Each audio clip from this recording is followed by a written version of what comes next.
শিউলি গাছের বারান্দা। মিথিলা দেশে ফিরে আসার পর থেকেই রাহুল আর মিথিলা একসাথে ভবিষ্যতের পরিকল্পনা শুরু করল। মিথিলা এবার দেশের এক নামী বিশ্ববিদ্যালয়ে শিক্ষকতার চাকরি পেল। রাহুল ততদিনে আর্কিটেক্ট হিসেবে ছোটখাটো কয়েকটা প্রজেক্ট করে ফেলেছে। এক সন্ধ্যায় রাহুল মিথিলাকে নিয়ে গেল শহরের উপকণ্ঠে।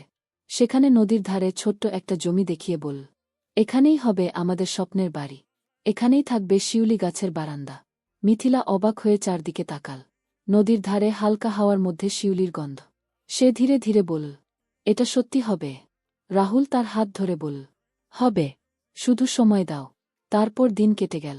রাহুল নিজের অফিসের কাজ শেষ করে রাতে ওই বাড়ির নকশা আঁকত। মিথিলা তার পাশে বসে চা বানাত। মিথিলা মাঝে মাঝে বলত, তুমি এত পরিশ্রম করো কেন?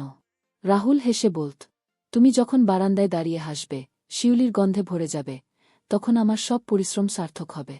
মাস 6 মাথায় বাড়ির কাজ শুরু হল। রাহুল আর মিথিলা প্রায় প্রতিদিনই গিয়ে কাজ দেখত। গাছপালা লাগানো, জানালার রং বাছাই, সবকিছু তারা একসাথে করত। শেষমেশ 1 বছর পর সেই বাড়ি দাঁড়িয়ে গেল। সাদা রঙের দেয়াল, বড় বড় জানালা আর লাল টালির ছাদ। বারান্দার সামনে সত্যিই দাঁড়িয়ে আছে শিউলির গাছ।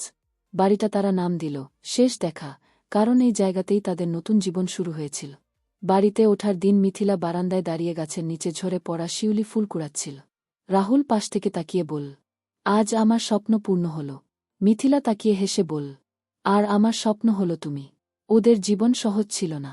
মাঝে মধ্যে ঝগড়া হতো, কাজের চাপ আসত, স্বপ্নের সঙ্গে বাস্তবে টানাপোড়েন চলত।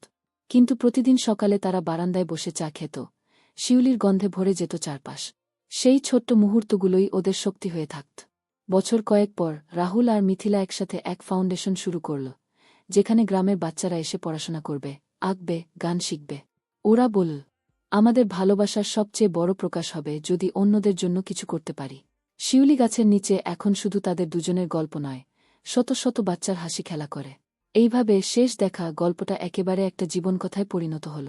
প্রথম দেখা থেকে স্বপ্নের বাড়ি, আর তারপর সমাজের জন্য কাজ করার যাত্রা।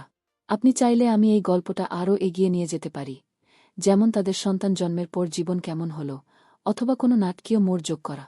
আপনার কী ধরনের মোড় পছন্দ হবে? রোমান্টিক বা চমকপ্রদ, আবেগঘন ইত্যাদি।